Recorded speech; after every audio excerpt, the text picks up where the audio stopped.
9 du champ de bataille qui arrive. Et bon, j'en profite pour en parler quand même un petit peu. Donc, a priori, Bob va devenir un cyberpunk. Hein. Voilà, on a des nouvelles technologies et des serviteurs. La taverne du futur le 3 décembre. Si j'arrive à passer le légende, j'essaierai de retourner sur les champs de bataille pour pouvoir voilà, jouer un peu le champ de bataille et tout ça. Et monter quand même, ça serait cool. Donc, comme d'habitude, c'est réinitialisé, mais il n'y aura plus les bibelots, les fameux bibelots. Je sais pas si vous avez aimé la mécanique des bibelots. Moi, perso, oui, mais je l'ai pas trop montré. J'ai joué un peu comme ça en casu, en vrai. Hein. 3 nouveaux héros que je découvre en même temps que je fais cette vidéo. Des héros extraordinaires, bien sûr, comme toujours. Scruter la galaxie avec l'antigalactique. Canaliser de puissantes éruptions cosmiques pendant que vos sorts de la taverne vous mènent à la victoire. Ok. On sait pas trop ce que ça vaut pour l'instant. Hein. Je vous avoue qu'il faudra le jouer pour comprendre. 90 serviteurs et sorts de la taverne sont retirés et leur sélection respective remplacée par 90 serviteurs inédits. Mais dis donc, c'est trop bien! Et de retour, 11 tout nouveaux sorts dans les champs de bataille avec Duo. C'est avec Duo ça? Non, je crois pas. Oh, on va retrouver l'héroïne machin là. Ouais, l'héroïne avec bouclier divin quoi, qui quand elle meurt, elle donne bouclier divin à quelqu'un. Moi je l'aimais bien, franchement je l'aimais bien elle. Docteur Boom, ça c'est un nouveau, et Fandral, ça c'est un sort. Hein. D'accord, ça combine des effets, c'est un truc de Fandral, c'est un truc de druide, c'est pas illogique. Au cours de la semaine prochaine, on vous communiquera des informations sur les retraits de cartes, sur les nouvelles cartes et sur les cartes qui reviennent, ainsi que sur les mises à jour des cartes. Bien sûr, il y aura un catalogue de cartes. Une fois que la mise à jour sera déployée, les types de serviteurs apparaîtront dans le jeu au fur et à mesure. Et bah oui, du coup, ils vont les mettre au fur et à mesure, ça c'est cool. Et nous avons un calendrier que nous allons ouvrir. Le plafond de dégâts sera ajusté dans les parties solo en champ de bataille. D'accord, la limitation commencera 5, 10 et 15 au tour 8. Ok. Ça sera supprimé une fois que tu rentres dans le top 4. Ça change pas grand chose ça. Donc ça sera plus homogène sans rafale de dégâts dès les premières minutes de jeu. C'est vrai que des fois tu te prends 15 dégâts tour 5 et t'es un petit peu vénère quand même. Donc ça c'est cool. Plus de choix avec les nouveaux jetons des champs de bataille.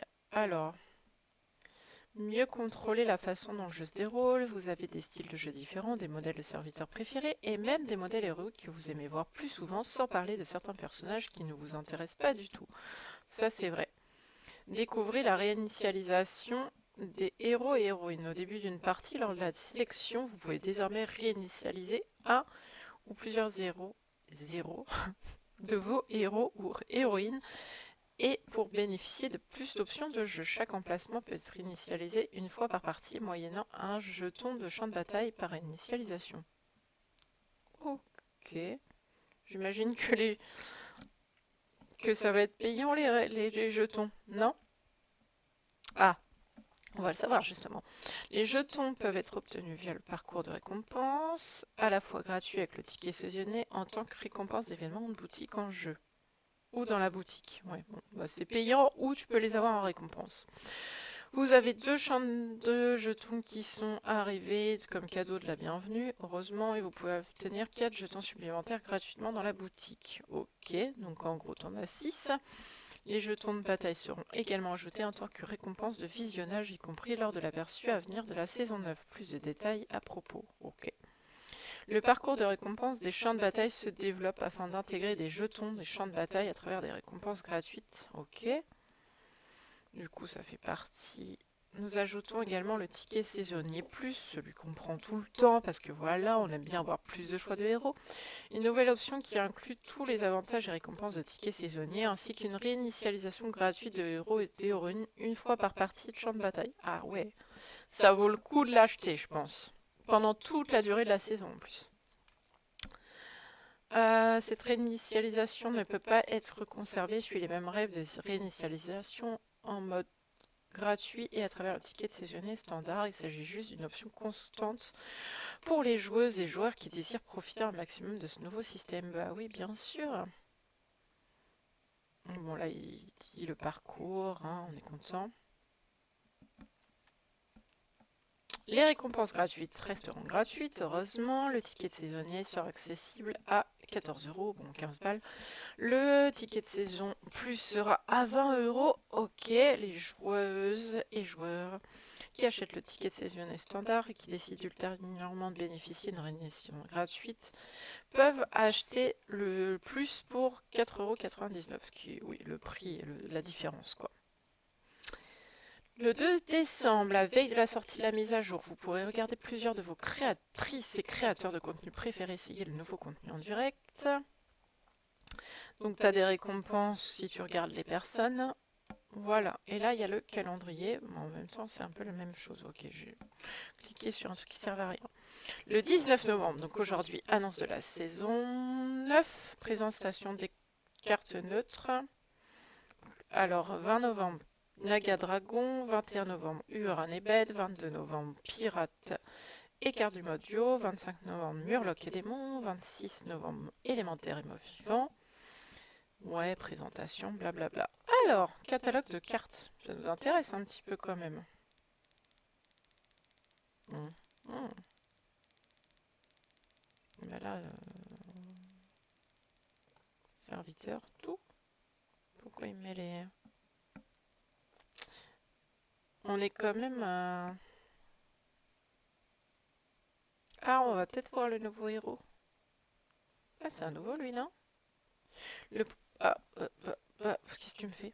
Prochain sort de la taverne que vous achetez coûte une pièce d'or de moins. Ok. C'est un nouveau, on est d'accord, on le connaît pas, lui. Tout à fait, je sais pas...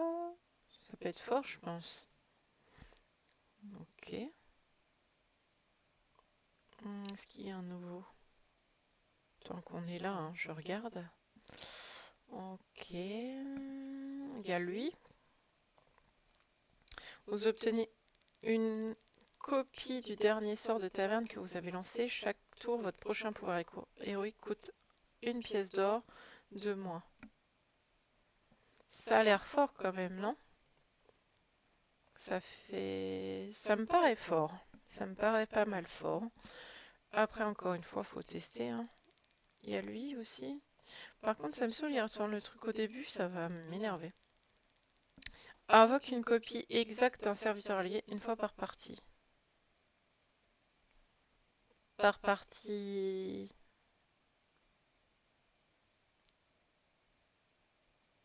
Ok, par partie par manche ou par partie?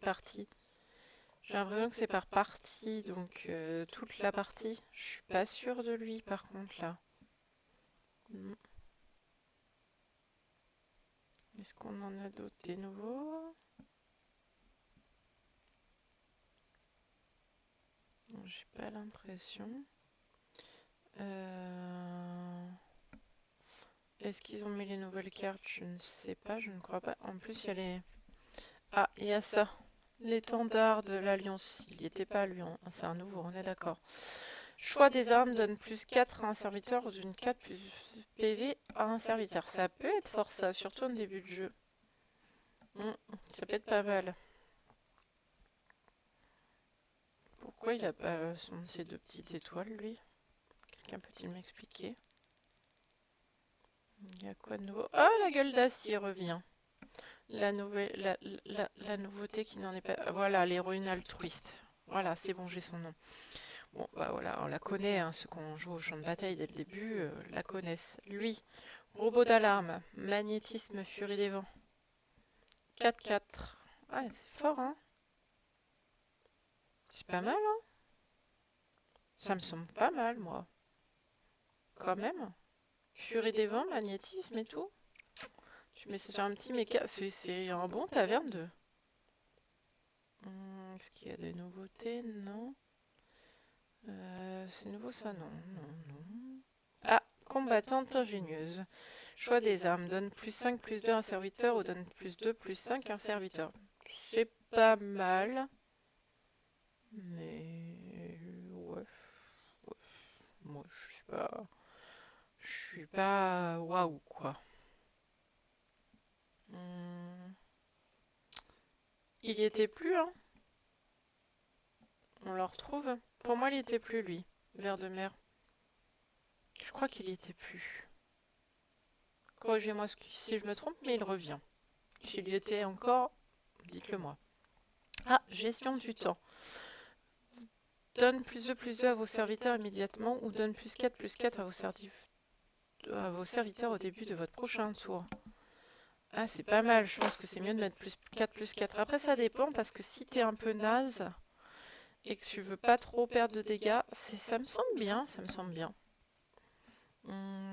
Qu'est-ce qu'on a de nouveau?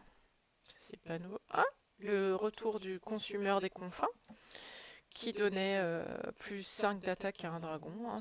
Enfin, ça donnait un consumel qui donnait plus 5 d'attaque. Et c'était pas mal pour tripler le consumel, d'ailleurs. Notons.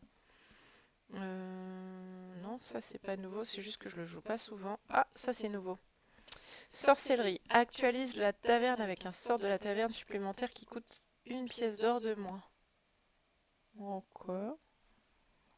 Pas convaincu. Le retour de Nomi. Nomi. On l'avait plus et en même temps c'était logique parce que ça faisait partie des trinkets. Donc c'est pas logique qu'on le retrouve. Ah. Bah, la prothèse de main, il n'y a pas d'image. Mais on la connaît déjà. C'est celle qui fait magnétisme.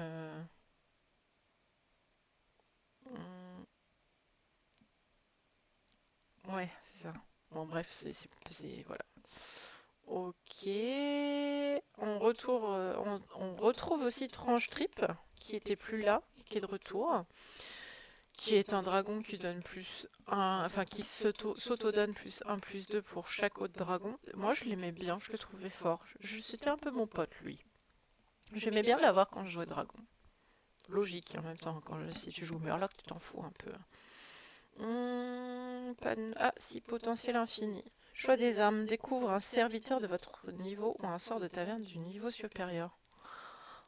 Ça peut être fort, hein. Genre t'es taverne 6, tu cherches à tripler ton truc, tu joues ça. C'est pas mal, c'est pas mal. Rien de nouveau ici, rien de nouveau. Ah, le Drake du néant qui devient taverne 5, la vache. C'était déjà taverne 5 peut-être? Oh, je crois pas. À la fin de votre tour, donne plus 1 d'attaque à votre dragon et améliore ce serviteur. Je crois que c'était genre un taverne 1 qui était 1-2, mais là c'est devenu une 4-12. Waouh, t'as bien changé. Flagellant muté, ça aussi c'est nouveau. Ça ressemble un peu au truc de Stranger Things, mais c'est pas grave. Râle d'agonie pendant le reste du combat. Vos serviteurs de niveau impair ont plus 2, plus 3. Ah, alors moi les trucs avec les pairs et impairs, je suis pas convaincue, j'ai un peu de mal. Mais voilà, c'est pas grave, c'est peut-être moi qui suis nulle. Hein. Le général Drakizat qui revient, je crois, il était plus là non plus. Hein. Pour moi, il était plus là non plus. Voilà, qui donne un consumel, hein, qui va bien avec l'autre dragon qui donnait un consumel, c'est pas mal. Un nouveau mecha qui s'appelle le mastodonte de Lunacier. À la fin de votre tour, vous obtenez un satellite 3-3 avec magnétisme et vous améliorez ce serviteur. Ok. C'est pas mal, hein, parce que ça donne magnétisme. Ouais, ça me paraît pas mal. Oh, le retour de Nuisao, que je jouais pas très souvent parce que je le trouvais pas très fort. Et j'ai pas vu celui-là d'abord. On va rester sur Nuisao. Chaque fois que ce serviteur attaque, inflige un montant de dégâts égal à son attaque à un autre serviteur adverse aléatoire. J'ai jamais trouvé très foufou, et je crois qu'il était pas très joué, donc bon, bah à voir ce que ça donne avec la nouvelle méta. Et le Mécaro divin, une fois qu'un autre serviteur allié a perdu bouclier divin, confère bouclier divin. Lui, je l'aimais bien et je le trouvais pas mal fort. Il était sympa. On retrouve la pleine nuit aussi qui revient, qui lui, c'était pas mal, hein. C'était pas mal, je le jouais pas mal lui. Provocation, râle d'agonie donne le montant d'attaque de sa serviteur à 2 serviteurs alliés aléatoires, sachant que c'est un mort-vivant et un dragon à la fois. Du coup, même, même si tu joues ni dragon ni mort-vivant, je le trouvais pas mal. Il était bien pour la tempo, je trouvais. Ça, c'est pas nouveau. Lui, il revient. Cri de guerre et râle d'agonie, les élèves de la taverne ont +2/+2 pour cette partie. Pour moi, il n'était pas taverne 5. Vous pouvez me corriger hein, en commentaire, n'hésitez pas. Mais pour moi, il n'était pas taverne 5. Il était genre taverne 4, voire 3. Et je me souviens que je mettais souvent taunt pour que justement mes élèves aient +2/+2. Je suis pas sûre qu'il sera beaucoup joué parce que c'est un peu tardif, hein, taverne 5 du coup maintenant. Ok, rien de nouveau sous le soleil ici. Rien de nouveau, rien de nouveau. Rien de nouveau. Ça a l'air nouveau ça. Danseuse de saloon. Chaque fois que vous lancez un sort de la taverne, donne +4/+4 à 2 autres serviteurs alliés.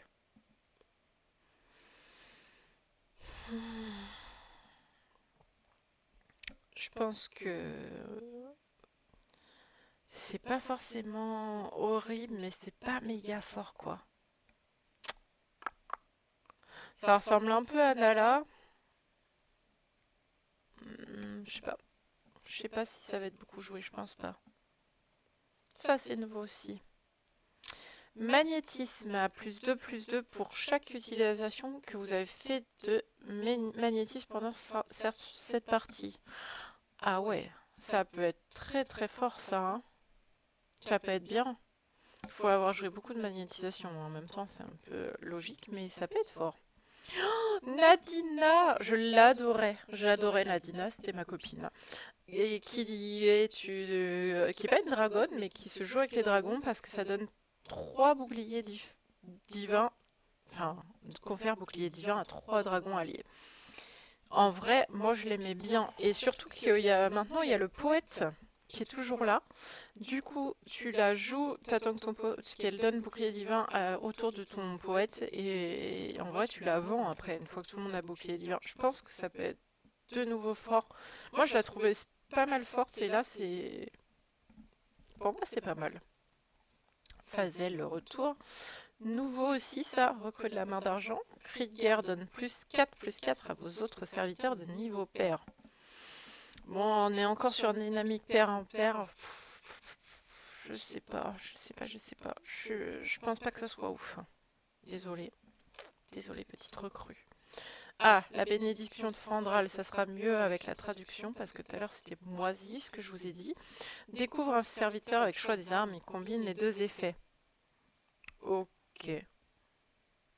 Je sais pas quoi en penser. Faut le tester. Faut le tester parce que je sais pas trop quoi en penser là tout de suite. Ça c'est pas nouveau. Ah, la sphère de sagesse de pacotille. Vous vous souvenez quand il y avait des actualisations dites utiles, genre tu triplais ou t'avais des dorés. Enfin c'était rigolo. Je dis que pour le fun, je pense que je vais aimer la jouer. La petite sphère. La voie peu fréquentée. Choix des armes, vous obtenez un serviteur aléatoire de niveau 6 ou vous obtenez 2 serviteurs aléatoires de niveau 5. Ça peut être sympa. Ça peut être sympa. En vrai, je pense que c'est un truc qui va se jouer. On a toujours les tavernes 7. Est-ce qu'il y a des nouveautés dans les tavernes 7? Non, pas à ce que je vois. Pourquoi ils ont mis les quêtes? Les quêtes sont pas de retour quand même. Non, je pense qu'ils les mettent par réflexe.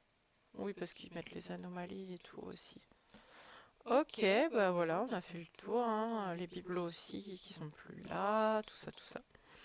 Voilà, bah écoutez, hâte de voir ça le 3 décembre.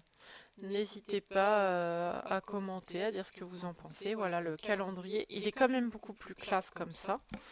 Et Et du coup, suivez bien jour par jour, demain, après-demain, tout ça. Il y aura un truc tous les jours.